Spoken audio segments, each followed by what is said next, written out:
नमस्कार, स्वागत है आपका हमारे चैनल श्री भूमि में। हिंदू धर्म में कामदा एकादशी का अत्यंत महत्व है क्योंकि यह हिंदू नववर्ष की पहली एकादशी मानी जाती है। मान्यता है कामदा एकादशी में भगवान विष्णु की श्रद्धापूर्वक पूजा करने से और मन से प्रार्थना करने से हर कामना पूरी होती है। इस कारण से इस एकादशी का नाम कामदा एकादशी पड़ा है। हिंदू पंचांग के अनुसार इस साल चैत्र मास के शुक्ल पक्ष की कामदा एकादशी का शुभ मुहूर्त 1 अप्रैल दिन शनिवार को सूर्योदय से अगले दिन ब्रह्म मुहूर्त तक है। आइए जानते हैं इस एकादशी की व्रत कथा। धर्मराज युधिष्ठिर कहने लगे कि हे भगवान, मैं आपको कोटि कोटि नमस्कार करता हूँ। अब आप कृपया करके चैत्र शुक्ल एकादशी का महात्म कहिए।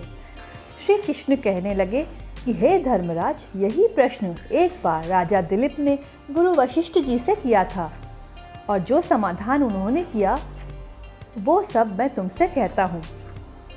प्राचीन काल में भोगीपुर नामक एक नगर था। वहाँ पर अनेक ऐश्वर्यों से युक्त पुंडरीक नाम का एक राजा राज्य करता था। भोगीपुर नगर में अनेक अप्सरा, किन्नर तथा गंधर्व वास करते थे। उनमें से एक जगह ललिता और ललित नाम के 2 स्त्री पुरुष अत्यंत वैभवशाली घर में निवास करते थे। उन दोनों में अत्यंत स्नेह था, यहाँ तक कि अलग अलग हो जाने पर दोनों व्याकुल हो जाते थे। एक समय पुंडरीक की सभा में अन्य गंधर्वों सहित ललित भी गान कर रहा था।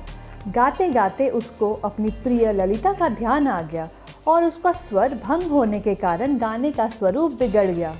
ललित के मन में भाव जानकर कारकोट नाम के नाग ने पद भंग होने का कारण राजा से कह डाला। तब पुंडरीक ने क्रोधपूर्वक कहा कि तू मेरे सामने गाता हुआ अपनी स्त्री का स्मरण कर रहा है, अतः तू कच्चा मांस और मनुष्य को खाने वाला राक्षस बनकर अपने किए कर्म का फल भोग। पुंडरीक के श्राप से ललित उसी क्षण महाकाय विशाल राक्षस हो गया। उसका मुंह अत्यंत भयंकर, नेत्र सूर्य चंद्रमा की तरह प्रदीप्त तथा मुख में अग्नि निकलने लगी। उसकी नाक पर्वत की कंदरा के समान विशाल हो गई और गर्दन पर्वत के समान लगने लगी। सिर के बाल पर्वतों पर खड़े वृक्षों के समान लगने लगी तथा भुजाएं अत्यंत लंबी हो गई। कुल मिलाकर उसका शरीर 8 योजन में विस्तार हो गया। इस प्रकार राक्षस होकर वो अनेक प्रकार के दुख भोगने लगा। जब उसकी प्रियतमा ललिता को यह वृत्तांत मालूम हुआ तो उसे अत्यंत खेद हुआ और वो अपने पति के उद्धार का यत्न सोचने लगी। वह राक्षस अनेक प्रकार के घोर दुख सहता हुआ घने वनों में रहने लगा। उसकी स्त्री उसके पीछे पीछे जाती और विलाप करती रहती। एक बार ललिता अपने पति के पीछे घूमते घूमते विंध्याचल पर्वत पर पहुंच गई, जहां पर श्रृंगी ऋषि का आश्रम था। ललिता शीघ्र ही श्रृंगी ऋषि के आश्रम में गई और वहां जाकर विनीत भाव से प्रार्थना करने लगी। उसे देखकर श्रृंगी ऋषि बोले, हे सुभगे, तुम कौन हो और यहाँ किस लिए आई हो? ललिता बोली कि हे मुने, मेरा नाम ललिता है। मेरे पति राजा पुंडरीक के शाप से विशालकाय राक्षस हो गया है। इसका मुझको महान दुख है। उसके उद्धार का कोई उपाय बतलाइए। श्रृंगी ऋषि बोले, हे गंधर्व कन्या, अब चैत्र शुक्ल एकादशी आने वाली है, जिसका नाम कामदा एकादशी है। इसका व्रत करने से मनुष्य के सब कार्य सिद्ध होते हैं।